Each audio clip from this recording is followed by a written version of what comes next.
መጽሐፍ ቅዱስ ላይ ኃጢአትን መደበቅ ምን ያህል እንደሚጎዳ የምናውቀው አንድ ምሳሌ ልስጣችሁ። ነቢየ እግዚአብሔር ዳዊት ነው።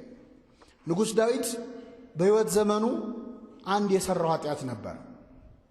በዚህ ኃጢአቱ ዕድሜውን ሙሉ አልቅሷል። አንዴ በሠራው ኃጢአት ዕድሜውን ሙሉ አልቅሷል። እኛ ዕድሜያችንም ሙሉ በሠራነው ኃጢአት አንዴ አልቅሰን እናውቃለን? አናውቅም። ዳዊት ምንድነው የሠራው መሰላችሁ? መጀመሪያ ሥራ መፍታት ነው። ሥራ መፍታት ራሱ አንዱ ኃጢአት ነው። የእህትሽ የሰዶም ኃጢአት ምንድነው ይልና ትንቢተ ሕዝቅኤል ላይ አንዱ ሥራ መፍታት ነው። ሥራ ሲፈታ ሰይጣን ሥራ ይሰጠዋል። ሰው ሰይጣን የሚሰጠው ሥራ ደግሞ ኃጢአት። ሥራ ፈቶ በሰገነቱ ላይ ሲመላለስ አንዲት ሴት ገላዋን ስትታጠብ ተመለከተ። ማናት ብሎ ጠየቀ። የኬጢያዊው የኦርዮ ሚስት ናት አሉት። የሰው ሚስት ናት ከተባለ በኋላ ሌላ ወሬ ያስፈልጋል? አያስፈልግም። ዳዊት ግን አስመጣት። የኬጢያዊው የኦርዮን ሚስት ቤርሳቤህን አስነወራት ይላል መጽሐፍ ቅዱስ።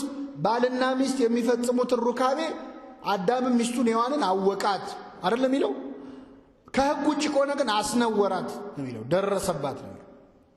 ከዛ ዳዊት አስነወራት።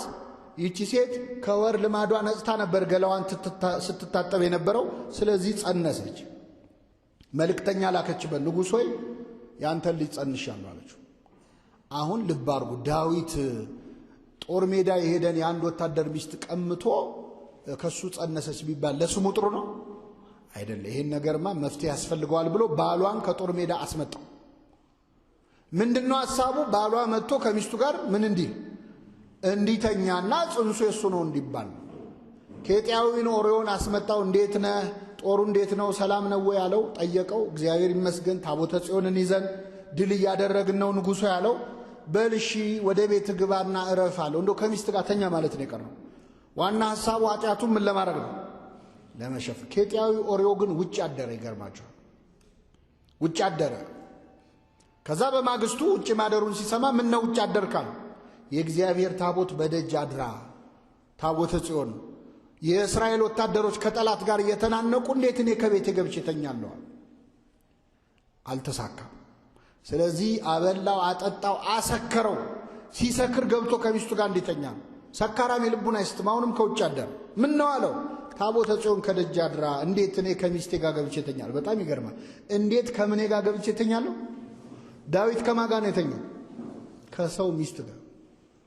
አንዳንዴ መንፈሳዊ ከሆኑ ሰዎች ምንም ማቁም የተባሉት የሚሻሉበት ጊዜ አለ። አሁን ለዳዊት ስለ ታቦተ ጽዮን ክብር መጥቶ ኬጢያዊ ኦርዮ ይንገረው?